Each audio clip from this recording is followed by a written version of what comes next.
So, welcome po sa ating formation. Kung kami makatulong sa inyong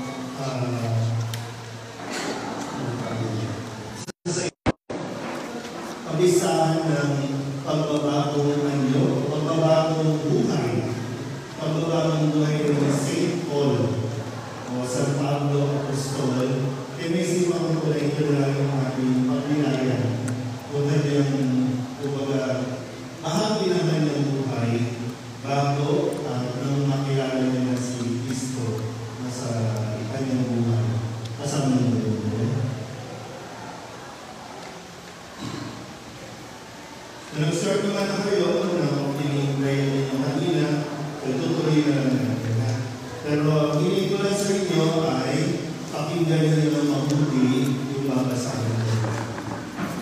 Dito kasi ikot yung ating reflection o yung ating pagdinihan. Malino ko ba yung boses ko? Yes, po. Nanindihan? Yes, po. May echo lang tayo.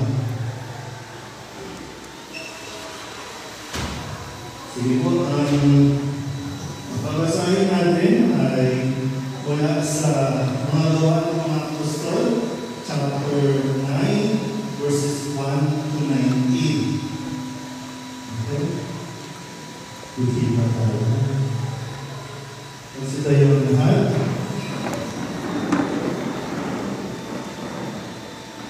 Pagbasa mula sa mga gawa ng mga apostol. Samantala,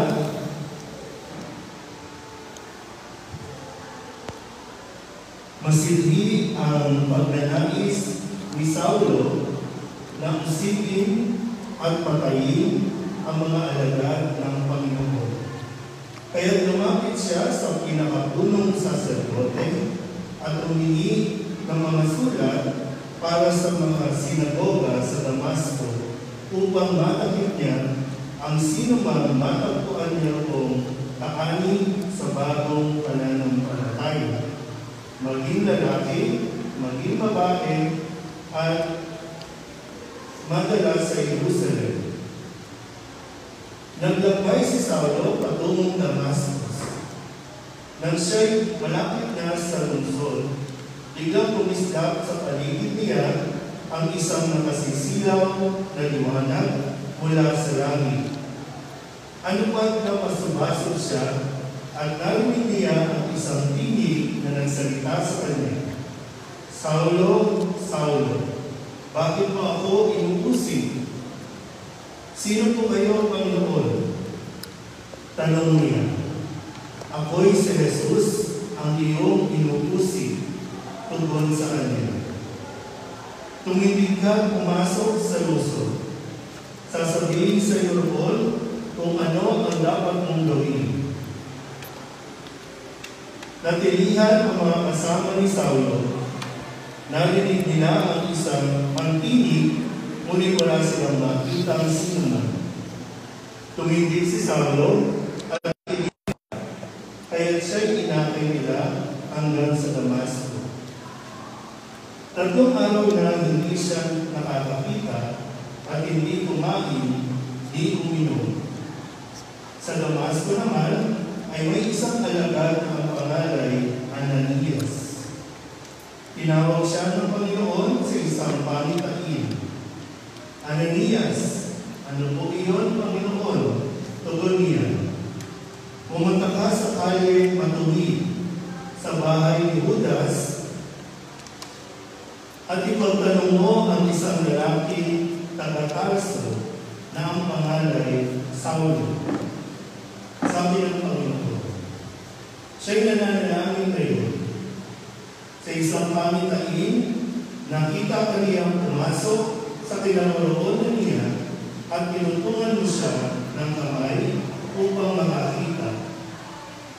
Sumagot si Ananias, "Panginoon, marami na po ang nagbalita sa akin tungkol sa taong ito, tungkol sa mga kasamaang ginawa niya sa iyong mga banal sa Jerusalem.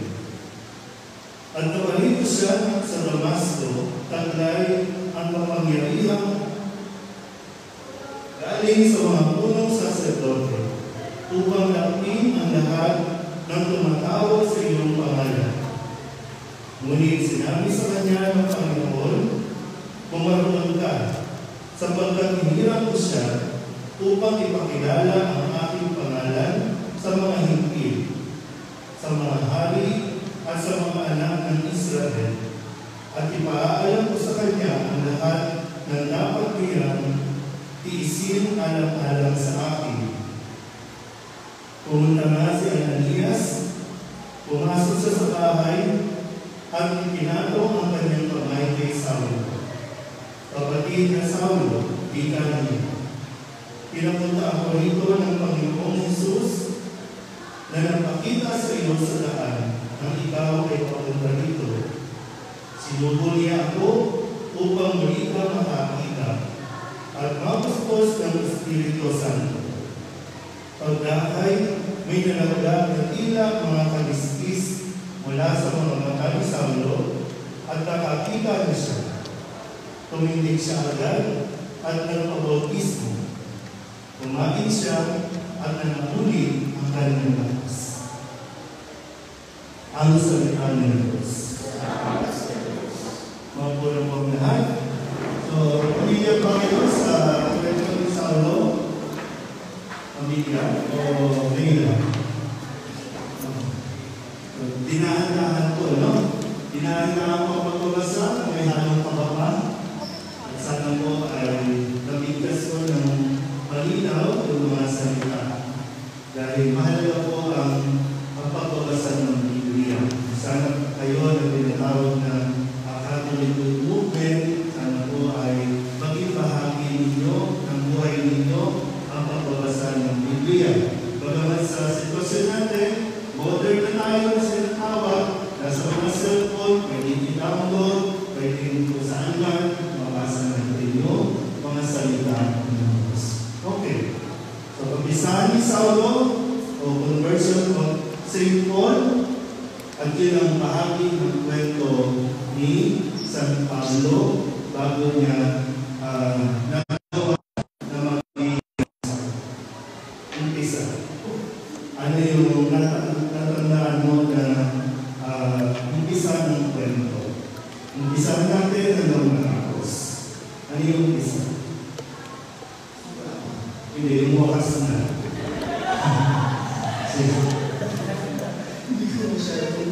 Umpisa. Maalala yung umpisa? Si Paul ko yung persecutor ng mga okay. Papunta ko siya ng... Ano yung umpisa? Gusto mo muna ng Damasco. Ano yung pakilala sa kayo?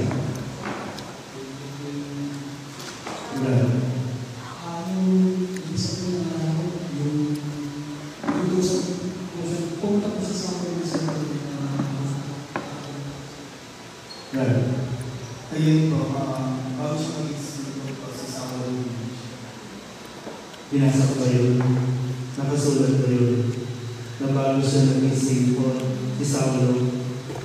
Ate, naka-face mask na ako, hindi ako ba-red. Ate, ulitin ko, babasahin ko na naman. Brad, ano yung isa? Ano po, Pads? Medyo pero yung natatanda ko na po yung mga pangalan medyo pero bibigil pa ako. Anong? Ate, umpisahan ko ha. Ang sabi doon, masighi yung pagnanais ni Saulo na hulihin, usigin yung mga tinatawag na bagong pananampalataya. Masighi na ang kanyang hangarin na hulihin, usigin ang mga ito. Kaya,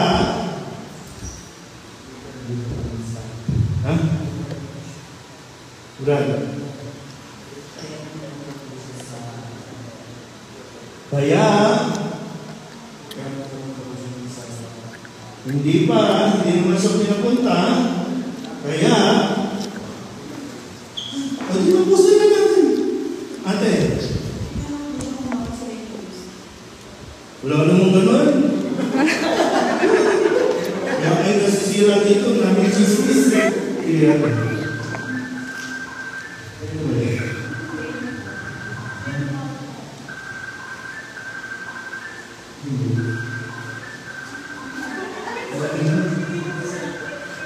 Hindi yun.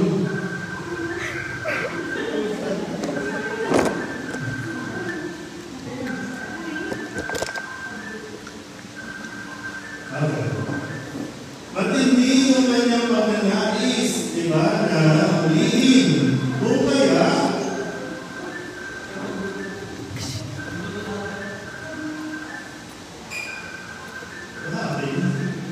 messenger.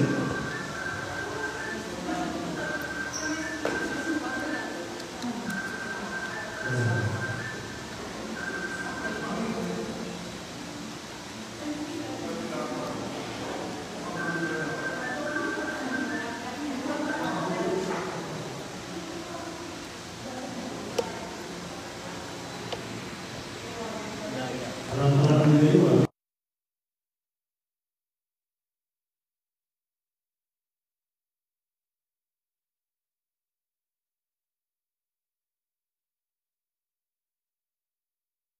Kasi hindi ang kanyang pagnanais, kaya anong ginawa niya? Anong ginawa? Mag-usig. Usig yung pangalan niya eh. Anong ginawa niya?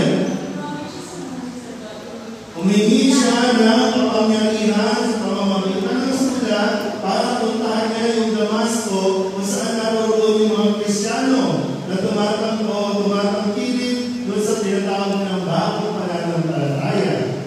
Pagkatapos noon,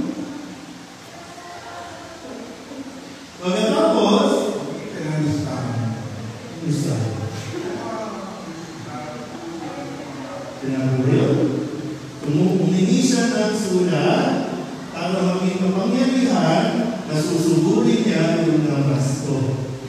Okay? Sabi doon, sino man yung malaman niya, lalaki man o babae, sige, sama na natin. LGBT ko ay man yan. No? Basta nananampalataya kay Kristo, uhulihin niya, pwedeng patayin, o kaya naman dali niya sa Jerusalem. Pagkatapos,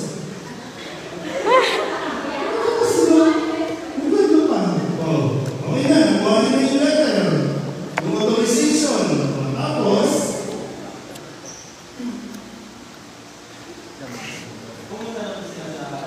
pumunta na. Biyahe na. Yan na. Nasa kabayo na.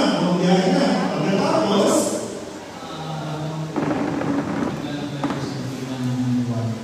biglang may kumislap. Malaking liwanag mula sa langit. Pagkatapos, ano nangyari kay Saulo? Diba? Ano nangyari kay Saulo? Nadapa ka? Sige, hindi nadapa. Nasubaso sa sobrang liwanag. Okay, tapos, nandiyan ba?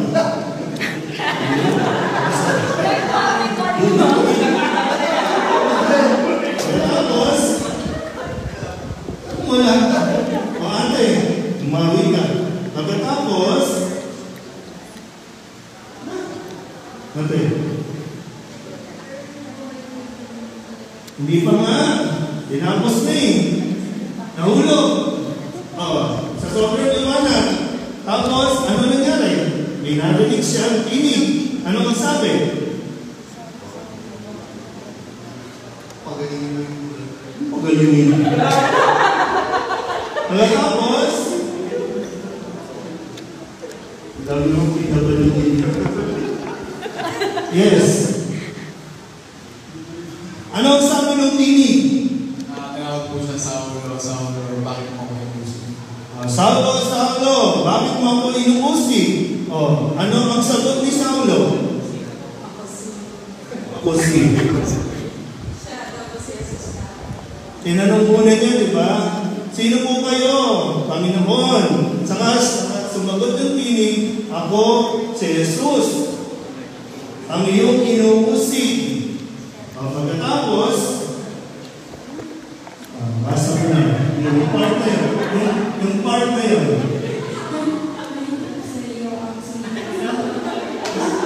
Yung version na yun.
sa ni Budas para Sinong Budas?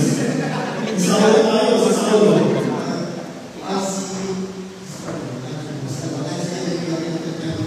Pinapunta ng Panginoon si Ananias kay Saulo, kung saan naroon si Saulo.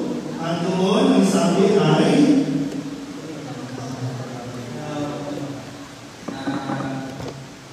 siya yung parang gagawin yung tao ni Jesus para magparagat ng Chapin, Chapin. Raj. Ang init naman kasi, alam sa iba. Nakakapit ka yan. Bakit pa dito binubuksan? Kasi sila kasi. Okay.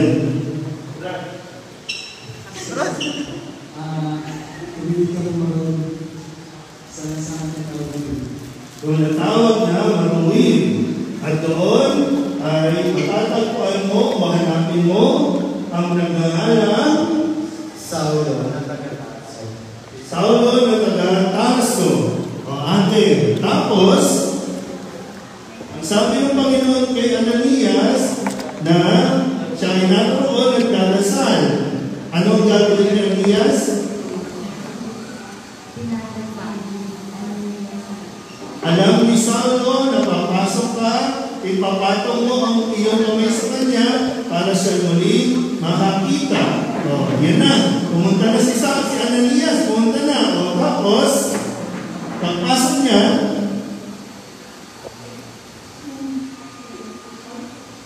nasa bandang dulo na. Nasa bandang dulo.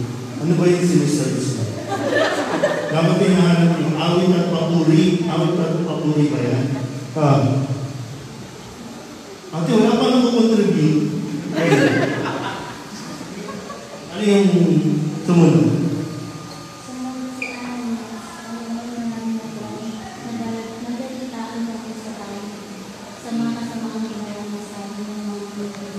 Medyo natatakot si Ananias dahil na kilala na si Saulo na mamamatay. Kaya nag-aalinlangan siya. Ano ang paliwanag ng Panginoon? Sinuko? Ano? Sabi niya, sinuko niya ako upang muli ang makita. Nagtawa na naman ha. Diba sabi ni Ananias, yung si Saulo ay mamamatay tao yun. Kaya sabi ng Panginoon, basta pumunta ka doon, kasi isusubo ko siya para magpahayag sa mga hintil. Tapos noon, pumunta na siya. Pumunta na ba? Pumunta na. Tapos, pumunta na. Anong nangyari?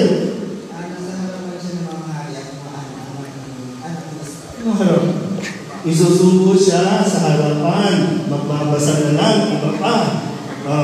Isusubo siya sa mga hari at ipapaliwanag, doon niya na ipapaliwanag ang lahat ng mga kailangan niyang tiisin. Pagkatapos, tinatong na yung kamay. Tinatong na yung kamay. Ano nangyari? Pagpatong sa kamay. Sabi niya po, pagpatay niya sa ulo, pinapunta kita ng Panginoong Jesus na nagpakita sa iyo sa saan ikaw ay mapunta rin. Sinubo niya ako upang kami ka makakita at upang makustos ka ng Espiritu Santo. Tapos, Hindi na yung nakalaglag nila mga kalisus nila sa mga mata ni Saulo. Nakakita siya muli. nakita na muli. Natanggap niya ang akal at ang mga kanin. Siya ay tumayo at Binautis na ano kung meron pa ba? Elio? Pati na lang.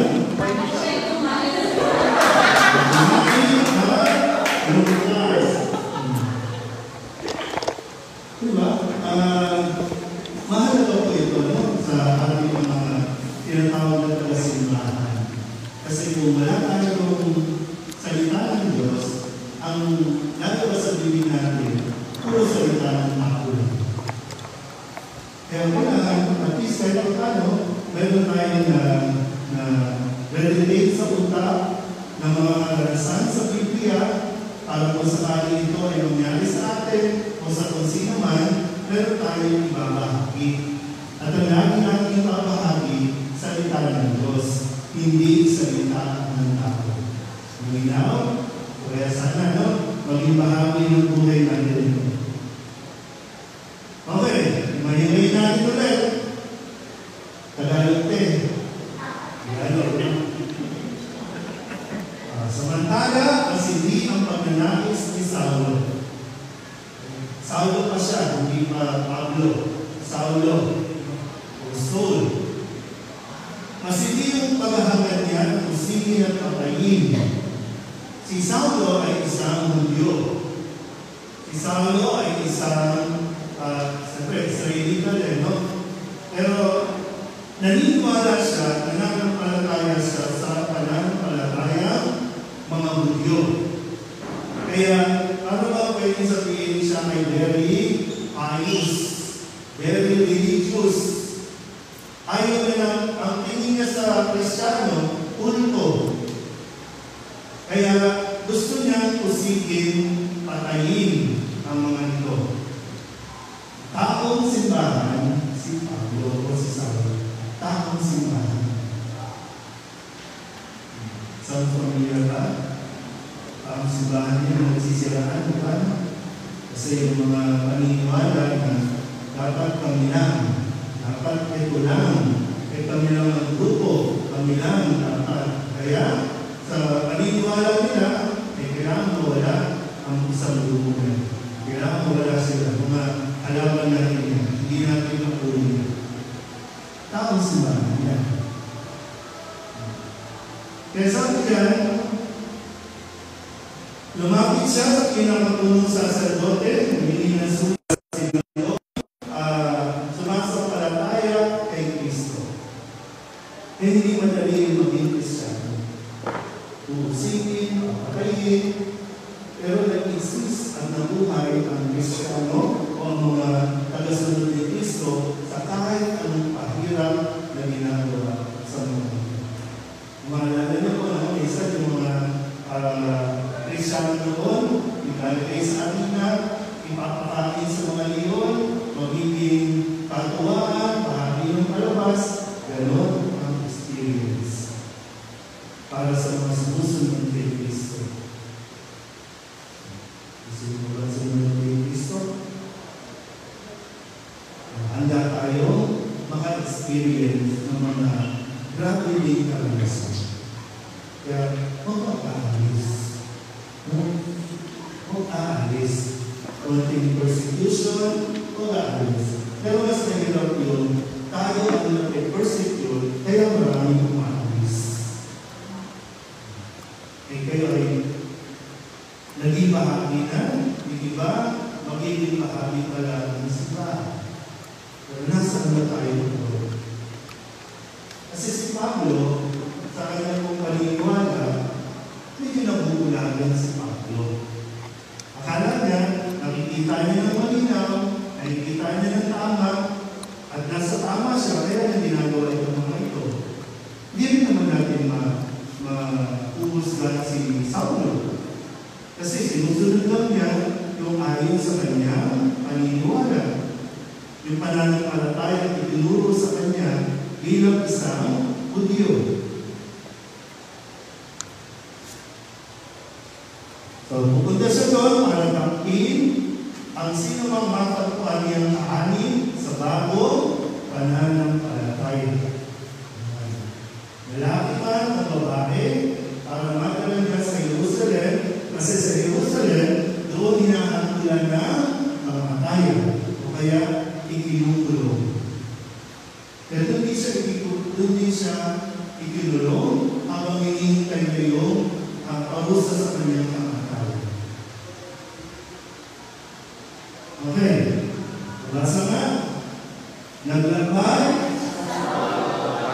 ang masko ng siya'y lahat na sa lungsod, inabulis ka sa liit niya ang isang sa sisilaw na liwanag mula sa langit ang magpapasubasto siya.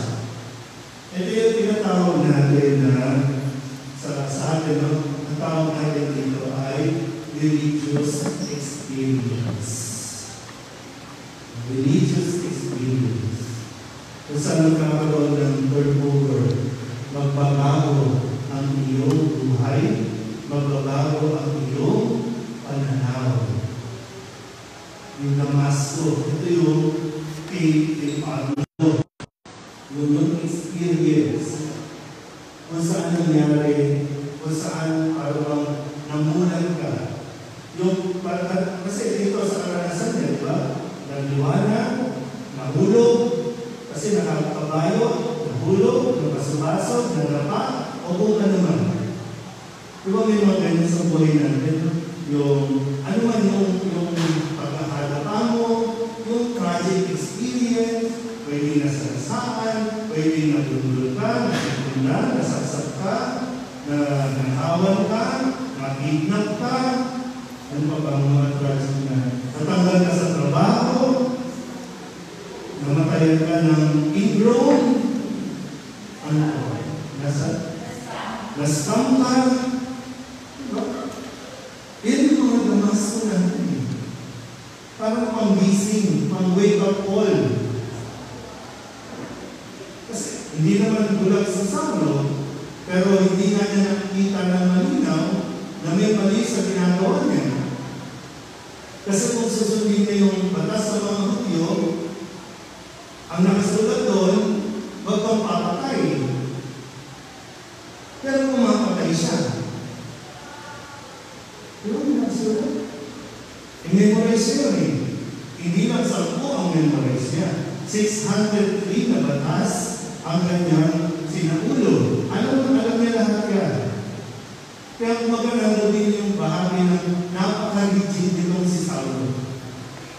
Kasi gusto niya lahat ng Israelita, lahat ng mga Hudyo, dapat sumusunod dito. Para na siyang sundalo ng simbahan. Kapag may sumusuway, isa siya sa mga huli, isa siya sa mga mapapamusa, kasi lumabag sila.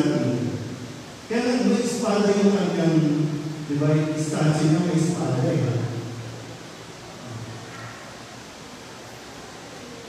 Pero ito yung kanyang karanasan. Dito niya mas nakita kung ano yung kanyang ginagawa. Kaya nung magliwanag, doon natampan yung kanyang paningin at narinig niya ang sabihin na tumatawag sa kanya, Saulo, Saulo.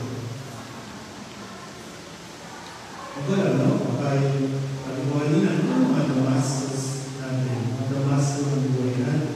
Pwedeng pagkakasakit, di ba? Pwedeng pagkawala ng mga sa buhay. Sino may mga jowa?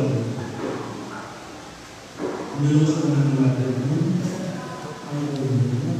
Pero diba, minsan yung pagiging, yung pag nasasaktan tayo sa mga mahal natin sa buhay, kasi akala natin, diba, lahat nakataon na tayo doon, no?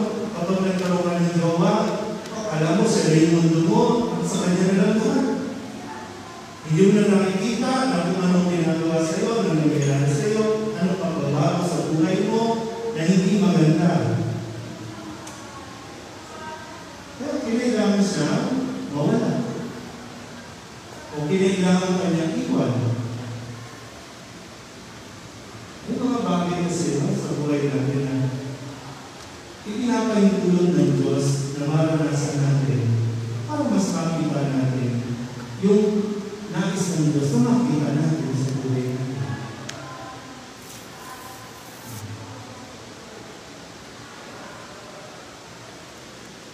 Wala kung nandun pa kayo sa point na yan, naranasan nyo ba yan?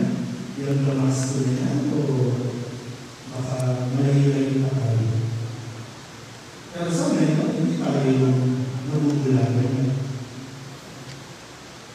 Kasi baka yung isang pinagigilitan natin kung ano yung gusto natin, kasi sa paniniwala natin, ito yung tama, ito yung mabuti.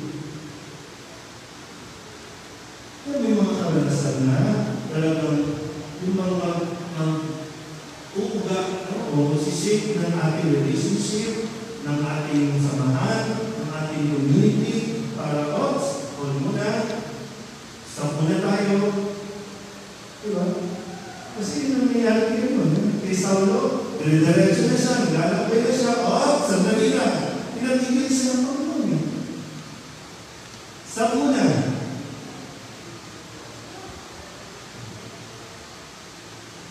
hindi na nga siya nakatalaw, hindi na nga siya nakalakad, hindi na siya nakakita ng normal. Ang Diyos mismo ang pipigil sa atin. Ano ang nangyari doon sa mga nakuna? Ang dami nila pinatay eh. Dami na nga natatakot sa kanya eh. Hinayaan pa rin ng Diyos na mangyari doon. Pero, ang nandito na lang yan. Ang nandito na lang.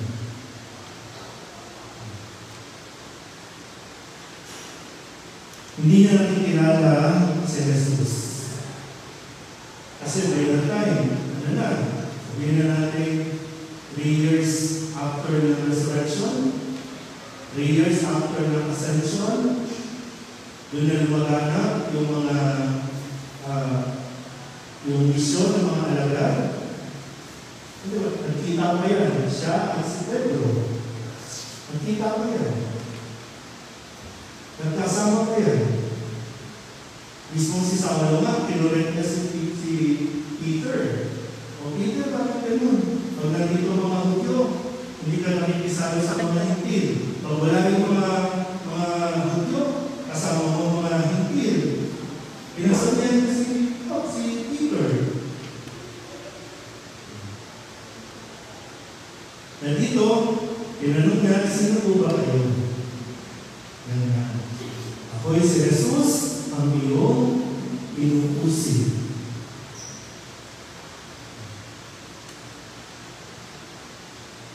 Ganda rin kapag nilayo ng atin. Kapag inaaway natin ang bawat isa, o sino man, si Jesus ang inaaway natin. Kapag may sinisiraan tayo, o sino man, si Jesus ang sinisiraan natin. Hindi masa pagdili, huwag kang manihiraan.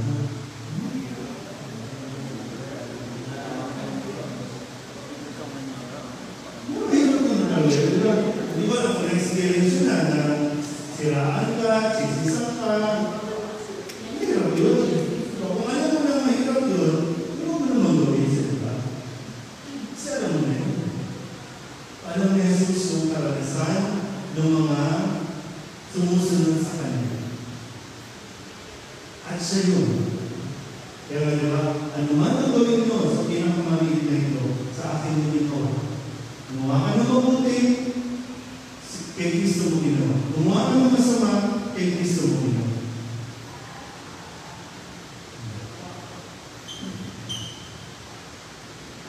Basa, tumindig ka At pumasok sa lungsod, sasabihin sa iyo roon, dapat mong gawin. Yung isa, ito ang gusto niya gawin. Diba sa umpisa, ito ang gusto niya gawin. Kaya nga humingi pa siya ng letter. Kasi ang gusto niya gawin, burahin sa mundo ang mga Kristiyano. Pero dito, hinto, stop. Ito ang gusto kong gawin mo. At ito na ang gagawin mo. Simula ngayon. So, ito bang ginagawa natin? Gusto ba ito ni Jesus? O gusto lang natin? Yung ginagawa mo sa buhay mo, gusto mo ba yan lang? O gusto rin ang gusto? Ang isa kapag may nawawala, kapag mayroong hindi nakukuha, hindi lagi doon natin tanongin, Lord, ito ba ang gusto mo? Gusto natin talaga sa mga gusto makapasa. Gusto mo talaga makapasa.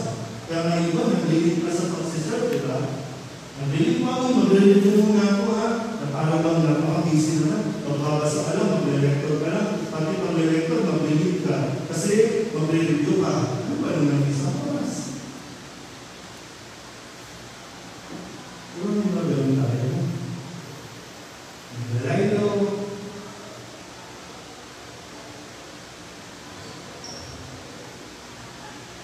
Natilihan ng mga kasama, hindi ko alam kung baka napigilan din, pero sa Biblia kasi natilihan, sa malalim na salita. Sabi, napigilan ng mga kasama ni Saulo. Nalalalig nila, pero hindi nila nakikita. Wala sila nakikita. Liwanag at piling lang yung kanilang pumakalas. Baka si Saulo na yung nakakaunawa yung sa tinig, yung sa pugo. At pagkatapos noon, tumitig si Saulo, pinilinan ang kanyang mata, pero hindi siya makakita. Tinanggal muna ng Diyos ang kanyang aningin. Tinanggal muna. Kasi yung kailangan natin ng new perspective.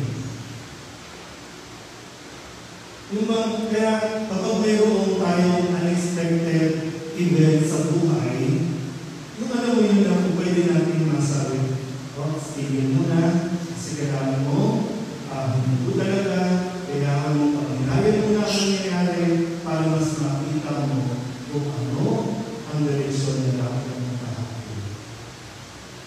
Ito, sabi, kaya inahay na lang siya ng mga kasama niya sa Damasco, at doon, 3 araw siyang walang makita, at 3 araw din na hindi kumain, hindi rin uminom. Anong term natin dyan? Ha? Ang fasting. Depressed. Fasting. Diba ganyan na yan? Diba? Na-depressed, ayaw nang kumain, ayaw nang kasi parang wala na sila ang buhay ko. Okay, di ba ito? Diba? Ano ba bakit ko sa buhay ko? Wala na. Aalagaan na lang ako. Hindi na ako makakita. Hindi ko alam kung nasa bagong lugar ko pa. Hindi mo yung kwarto. O ano gagawin mo? Sa umpisa lang naman may mag-aalaga sa'yo. Kasi meron kang pamagal. Pag naubos na, sino mag-aalaga? Sino mag-aakay sa'yo? Pag magtalo sa siya? Sino magluluto sa'yo? Sino? Gamit ng mga kabataan ngayon, depress, anxiety. Yan yung bukas na. Kasi ayoko lang kumain.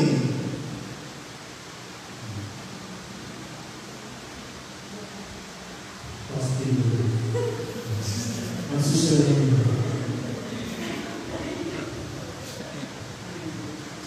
Okay tayo? Kaya ba? Okay na, nag-i-emote na siya. Nag-i-emote na yan, ha? Lumutan na siya dyan, ha? Kaya, yun na. Sa Damasco naman, ito yung bagong karakter. Si Ananias. Ginamit ng Panginoon, pinutusan siya, tinawag siya ng Panginoon sa isang pangitain. Yung mga ginagamit ng Diyos para tulungan ka, yan naman yung mga naging Ananias ang buhay mo. O kaya naman, sabihin mo ba, naging Ananias ka? Ikaw ang tinatawag ng Panginoon para ihatid yung mensahe, para tulungan yung taong nagdarasal, para tugunin yung kanyang dasal. Kasi diba, sabi dito, Ananias, pumunta ka doon sa isang lugar, sa isang kaya matuwid. Doon natatagpuan mo si ang nangangalang Saulo, isang lalaking taga-Tarso. Nagdarasal siya doon ngayon. Sabi niya, di ba? Nagdarasal siya doon. Diba lang, kung ngayon nasa sitwasyon ni Saulo, ano ang pinagdasal mo? Di ba nasa tayo ni Saulo? Ano ang pinagdasal mo? Makapagsalita ako. Anong pinagdasal mo? Ikaw si Saulo. Makakita ulit. Makakita ulit. Manumbalik ulit yung kanyang, sabi natin, estado sa buhay. Kasi may kaya siya eh. May posisyon siya. Inikilala siya ng lipunan. Kinanatakutan na siya. Kaya nga sa kami Lord, bakit tayo? Para ako sa akin si Saulo. Para ipaliwanag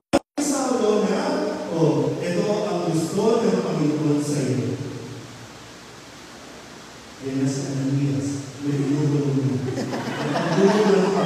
Ano ba to? Game? As a message? Hindi mo ba ginulong sa kanya ng diretso? Dumama pa, ito tuloy, bumulong din dito. Yan, lobat na.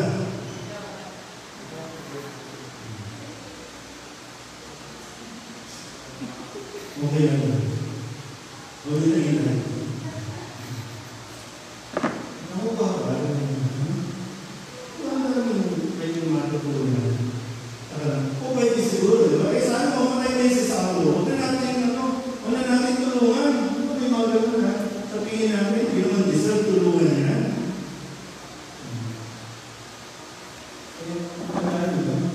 Para sa Diyos, lahat magbago. Kaya sumunod si Ananias, dalayan na yung gawin sa kanya. Ngunit sinabi ng Panginoon, basta marunong ka. Sapagkat hinirang ko siya na ipahayag o pakilala ang aking pangalan sa mga hintil, sa hari, mga anak ng Israel, at ipaalam ko rin sa kanya ang lahat ng kailangan niyang isip.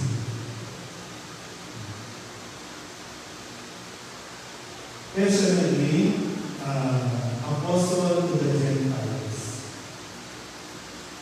Yun yung kanyang mission. Yung mga Gentiles kasi, ito yung mga ayaw maniwala sa Diyos. Eh si Saulo, ayaw. O ngayon, mas alam niya na paano pasukin, paano paliwanag sa mga ito, kasi karanasan niya mismo. Experience is the best teacher. And so, yung gawin natin kayo yung mga karanasan natin na talaga matindi. Hindi mo na ako kahiya. Kung ano man yan.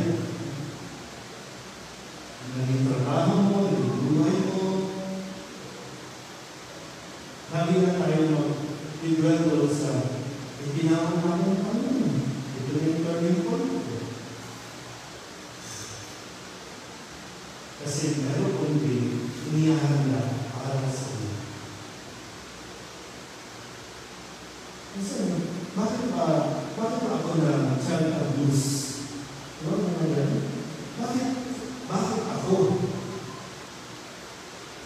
Kasi pagdating ng araw, may mga issue na lalabas tungkol sa child abuse. At isa ka sa mga hindi advocate o tulong sa mga child abuse.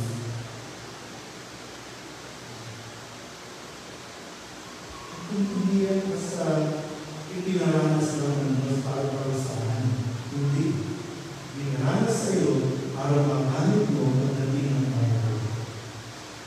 Bakit naranasan mo yung kahirapan? Bakit naranasan mo yung halos wala kang makain? Bakit naranasan mo yung parang halos magalat ka na lang makapasok lang? Kasi pagdating ng araw, kayo ang magiging sinuway kong member. At napakaraming kabataan ngayon ang butang, ang hindi maintindihan ng kanilang naranasan. Bakit pinakailangan ng makikasal sa pamilya na hiwalay? OFW.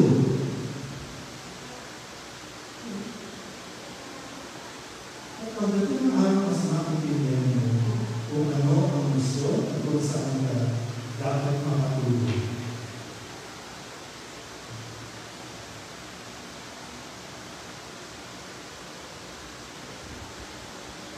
Kaya pumunta si Ananias, pumasok sa bahay, pinatong kanyang kamay kay Saulo, at sinabi, nasa na, kapatid na Saulo. Pinapunta ko rito ng Panginoong Jesus na handa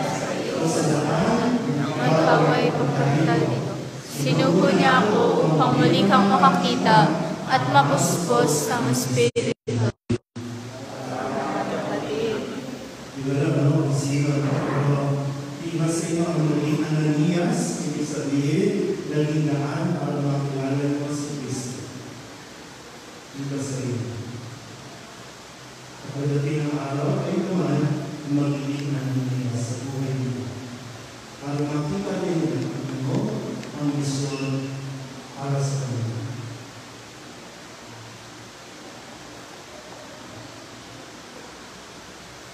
Pagkakay, pinalaglag na ilang mga kaliskis mula sa mga mata ni Saulo at nakita na siya. Tumitig siya at yun na, kumain na siya. Kumain na. Hindi na fasting. Kasi minsan, hindi mo talaga fasting kasi basta talaga makain. Fasting. Na talaga tayo makain. Okay na. Diba isipan lang doon? Minsan maganda rin yan, pag mahirap ka, pag wala kayong makain, sabihin mo na lang, fasting. Kasi mayayaman, may makain, hindi makakain, kasi iniisip nila video. Ganun din, kung mahirap ka, pag walang makain, huwag ka na maglaro. Huwag ka nang inipilitan ng ulo. Sabihin mo na lang, fasting. Diba? Ganun. Kailangan mo talaga yung nawakan ng yung mga unawa. Kasi pag walang makain, aawain mo magulang mo, iinit ang ulo sa bahay mo, magkakaroon kayo.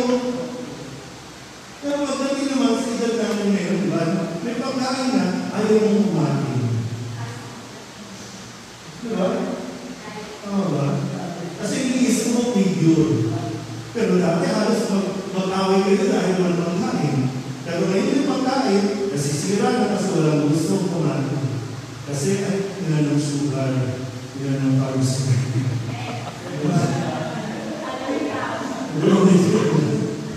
Asosyal na, di ba? Kumain siya at nanatuli ang kanyang lakas at kung naman yung susunod yan, mababasa niyan sa mga gawa ng mga apostol. Chapter 9 naman. May mga journeys pa sa St. Paul. Saulo. Hindi naman naging madali yung kay Saulo. Hindi nga naging madali para sa mga baka ang ngayon nagpupunya-punyari ang mga nakabalik na. Tapos kung nakapasok ka na, awayin mo na kami, sisirain mo na kami, papatayin mo na kami. Pinagdaanan mo ang Saulo. At yung ginagawa niya sa mga Kristiyano, marami na sa Diyos. Bubulin siya, ipakubulong siya, i-questionin siya. Kaya yung mga sulat dyan, mga letter, diba, yung sulat sa Corinto, sa mga Efeso, sa mga kay Timoteo, sa Thessalonica, simulan niya yan habang nasa bilangunan siya. Nasa bilangunan na, pero tuloy pa rin yung mission.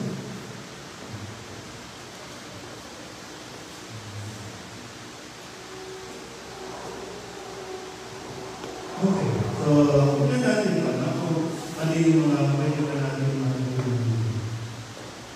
Sa karanasan ni San Pablo, sa kwento nito, ng pagbabagong buhay ni San Pablo, makikita natin na tayong baguhin ng Diyos kahit sila.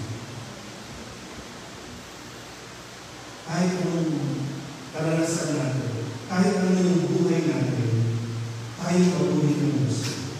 Diyos na talaga ang may kapangyarihan. Kahit sabihin na natin, wala na hindi na ako magbabago, ganito na ako. Kaya minsan kahit yung mga adik, hindi mo talaga magbabago. Hanggang hindi na ako kilala ng Diyos. Kasi kahit dali mo yan sa rehab, maglabas yan, pag hindi siya kumbinsido, pag hindi na naranasan talaga ang Diyos, hindi na magbabago. Hindi yan itigil.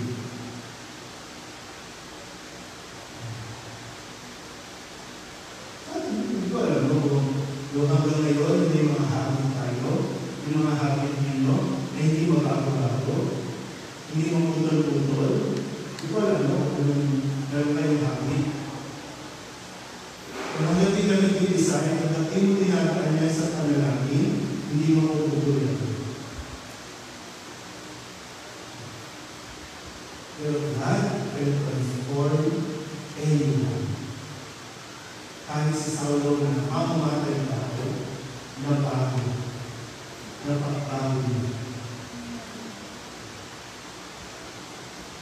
Hindi natin alam, no? Anong pinagagamitan ng inyong mga magulang, tatay mo niya o nanay niya, bakit ang ngayon parang walang direksyon ng buhay? O bakit ang ngayon hindi makita kung sino ba talaga ang gusto niyang samahan? Ang buhay niyo, ikaw may sarili kang buhay. Pero ang Diyos na magpapagawa.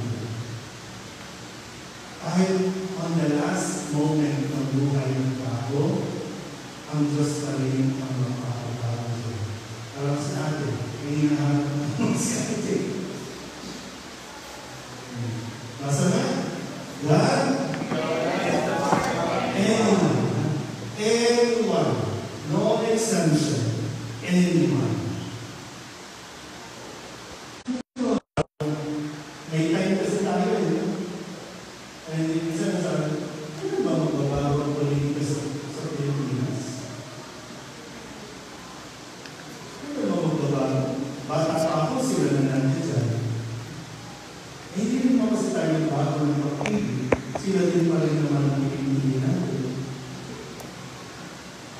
Pero lahat ang transport, kami-tabi ko, no? Pero kahit ang mga LGBT, kasi ang kabayo ay simbolo ng power, ng authority, ng posisyon mo. Pero ang ginawa ng Diyos, binagsak siya. At hindi lang basta binagsak sa kabayo, nasubasag siya. Kasi masyado yung mataas ang tingin niya sa sarili niya. Kaya nga diba, ako, tama itong ginagawa ko. Kaya ito, ginawa ng Diyos ko. Bagsak ka na. Para matutunan yung maging humble. Hindi na kaya tumayo. Kinailangan siyang tulungan tumayo ng mga tao sa paligid niya. Kundi nga, tinulungan na siya. Kung pwede pinagayaan na siya doon, wala na siya makikita. Tinulang na lang sana sa bangin. Kung makulog, hindi. Pero inakay siya. Nagpa-akay siya. Humility and openness to change.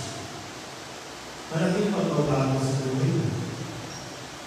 Kaya niyo gawin lahat natin. Ngayon, hindi niyo naman magagawa. Isang pagbabago yun sa buhay mo.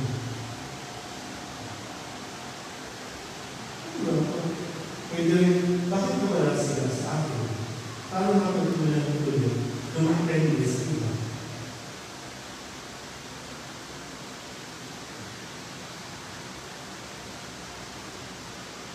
Basta, the importance of community and support. Sana kung sibayin, para sa inyo, ay makita ng isang malaking tulong ng community. Kasi sa karanasan ni Pablo, pinutulong sa kanya, community. Siya din tumulong sa kanya. Yung inuusip niya, yun din ang tumulong sa kanya. Pagdating ng araw, na akala mo na kaaway mo, yan din ang tutulong sa iyo.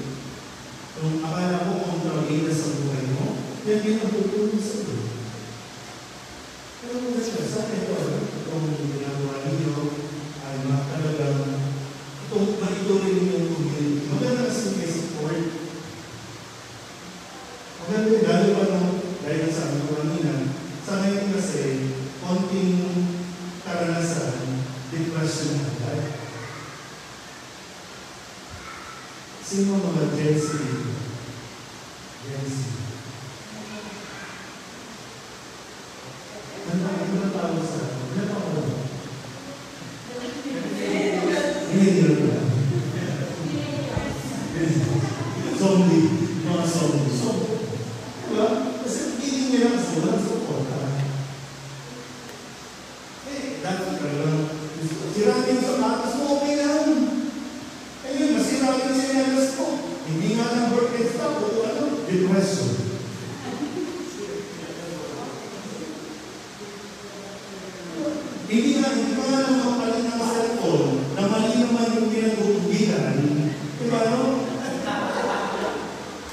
depression. Hindi ka lang nilahit sa post mo, depression. Kawawa na sa depression. Nananahimik siya, bakit kayo nagalit? Pero, ginano, huwag kang magpa-depress kasi meron kang community. Huwag mo isipin mag-isa ka kasi meron kang community na pwede ka makapuntahan. Pero sana naman, yung community, hindi natitigwas ng depression. Dahil pinagkikita natin minsan, ito, pinagkikita natin kung ano gusto natin. Hindi natin hinahayaan, at ito ba ang gusto ng Espiritu Santo? Ito ba ang galaw ng Espiritu sa atin? O hindi mo ayaw nila sa atin. Sabi ko, magbukulog na, ayaw nila sa atin.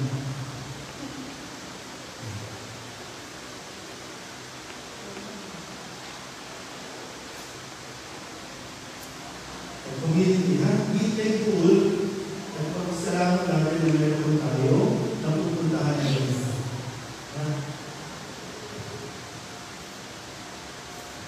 Asa?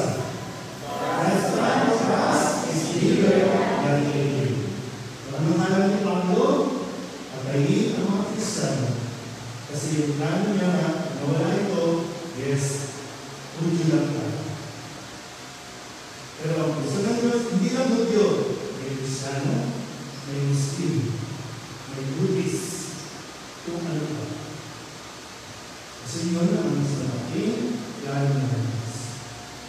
So may malaking plano ng Diyos sa bawat isa sa kaya muna ang ating mga.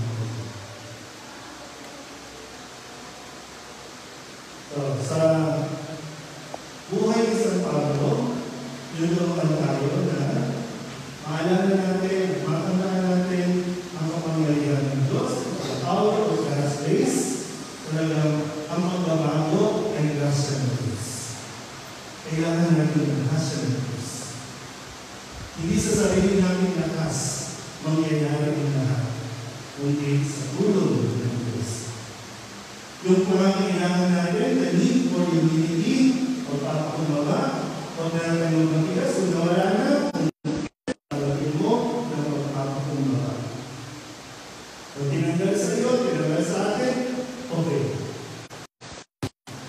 Importance of community and tandaan natin that God has a big plans for each of us. Paano ginawa ito kay Pablo o kay Saulo? Ganun din sa atin. Kung pwedeng questionin ang inyong samahan, ang inyong community, pwede pagulahan, pero ito kung kalam ng Diyos sa katuloy-tuloy. Amen? Amen. Amen. Salamat po at sana pamirayan pa rin ng mabuti ang buhay sa atin.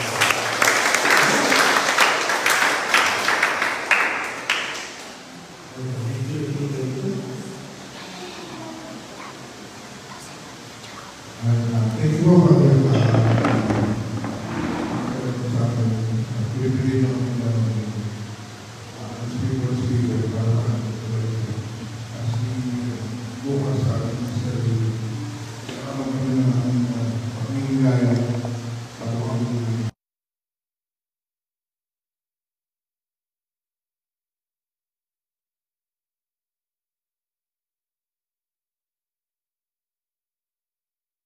na makita tayo dito ng isang kawalan. Iba-iba tayo ng karisip, iba tayo ng bahagi, pero isang simbahan din tayo. Sana mas makikibay tayo na maraming ang magiging kabahagi ng tayo dito. Be involved sa paris activities.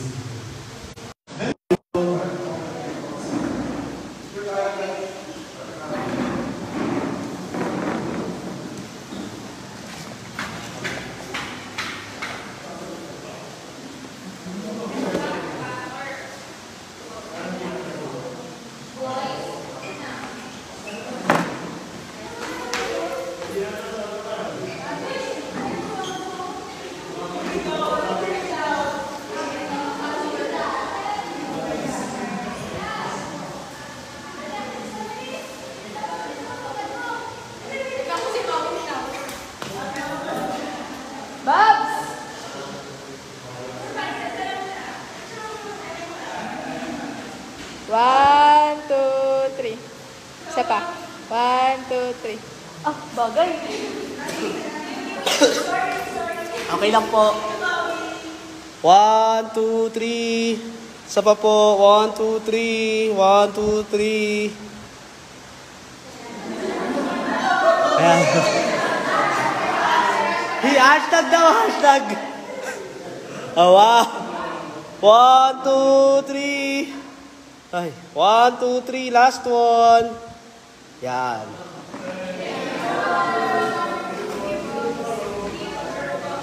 Ay.